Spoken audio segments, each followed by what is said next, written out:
Whenever someone proposes a new institution, especially one that's supposed to tackle huge, messy things like ethics, it's so easy to just focus on the good intentions. But the real test of an idea isn't what it's supposed to do, it's how it can break. So today, let's try to break it. And that really is the heart of it, isn't it? Any idea, no matter how noble it sounds, has weak spots. So we're going to put a concept for a new ethical advisory body through its paces by asking one simple question over and over. How could this fail? Right, so forget asking what it's meant to do. We're going to put on our engineer hats and ask the much, much better question, how does it fail? It's really the only way to see if a design is strong enough to handle the real world. Time for a proper stress test. And we're going to use a 5-point stress test. Think of it as our guide to finding all the potential cracks in this well-intentioned idea. Here they are, our 5 failure modes. First, we'll look at the external risks, being ignored or even taken over by political forces. Then we'll turn to the internal dangers, where it could undermine itself by getting preachy or pushy. And finally, we'll dig into a really subtle flaw, one that might be baked into the very idea itself. So let's start with those first 2 risks, the ones that come from the outside world. These are pretty much the classic ways political systems try to neutralize any new body that's meant to keep them in check.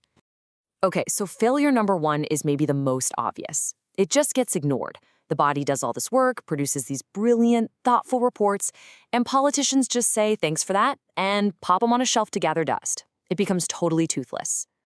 But here's the clever part, the built-in safeguard. Sure, it can be ignored, but its very existence forces politicians to ignore it publicly. Suddenly, sidestepping ethical advice isn't some backroom maneuver, it's a visible, deliberate choice they have to defend. And that's a huge difference from how things work now. Being ignored is one thing, but there's a far more dangerous risk. What if it gets co-opted? What happens if a political party manages to take control of it and turn it into a weapon to rubber stamp their own agenda? Well, this is where the design itself becomes the shield. The safeguard isn't just wishful thinking. It's about smart, constitutional design that makes a political takeover incredibly difficult, or at the very least, really, really obvious when someone's trying to pull a fast one. And how does it do that? Well, you build in things like long, non-renewable terms, so one government can't just stack the deck. You have staggered appointments in different ways people get chosen to make sure there's always a mix of use. Look, no design is perfect, but the key is that this kind of structure means any attempt at abuse is going to be slow, noisy, and as the source material puts it, it's going to leave fingerprints. All right, let's move on to the next set of risks. These are a little more subtle because they come from within the institution itself. This is how a good idea can end up becoming its own worst enemy. So failure mode number 3 happens when this body, created to provide clarity, starts to sound, well, preachy. It stops analyzing and starts issuing these grand moral judgments and theatrical condemnations. The moment that happens, politicians tune out, the public disengages, and the whole thing gets dismissed as out of touch. So how on earth do you safeguard against that? Against becoming preachy and alienating everyone? The answer is a single, completely counterintuitive, and honestly, kind of brilliant feature. Dullness. Yeah, you heard me right. Being a little bit dull is a feature, not a bug. The idea is that its output should be careful, analytical reasoning, not fiery moral statements. It should be way more explanation than judgment. And that makes the institution much harder to turn into a caricature and a lot more difficult to just brush aside. All right, risk number 4 is what you might call mission creep, or maybe veto by stealth. This is where the body starts to act like it has the final say, even though it has no formal power. It frames every issue as if there's only one moral answer, implying that anyone who disagrees isn't just wrong, they're immoral. That is corrosive. The defense here is just absolute clarity about its role. Its job is not to decide the outcome. It's to shine a light on the tough choices, to surface the ethical trade-offs, and to show everyone where the difficult decisions lie. It's there to clarify the debate, not to end it. And that brings us to our final and maybe the most fascinating risk of all. This one isn't about outside pressure or an internal mistake. It's about a potential flaw that might be baked into the very concept from the start. Here's the paradox. If you create a special, separate place just to think about ethics, do you accidentally let everyone else off the hook?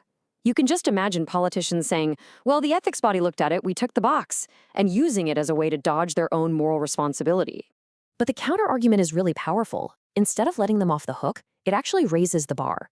Because once those ethical risks are laid out in a clear, public way, choosing to ignore them isn't some casual oversight anymore. It becomes a conscious, deliberate act that you are now much more accountable for. So we've looked at 5 serious ways this whole idea could go wrong. And these aren't just hypotheticals, they're very real risks. So what's the verdict? After all that, does the concept actually survive our stress test? And this, right here, is the crucial point. The current system already fails in all of these ways. Ethics gets ignored, it gets captured, it gets politicized. It just happens quietly, behind closed doors. This proposed system doesn't get rid of failure. What it does is make failure visible. And when failure is visible, accountability is clear. And that's really the big takeaway here. The goal isn't to create some flawless, perfect institution that never makes a mistake. The goal is to create a system where we can see when things go wrong, argue about it in the open, and actually hold people responsible. It's about transparency, not perfection. Which leaves us with this final question to chew on. What do we value more? A system where failure is messy and out in the open, but where we can all see it and demand accountability? Or a system where failure is quiet and accountability stays hidden in the shadows? This has been a fascinating thought experiment. But is that all it is? A theory? Coming up next, we're going to move from the hypothetical to the historical and ask, has anyone actually tried to build something like this in the real world? Join us then to find out.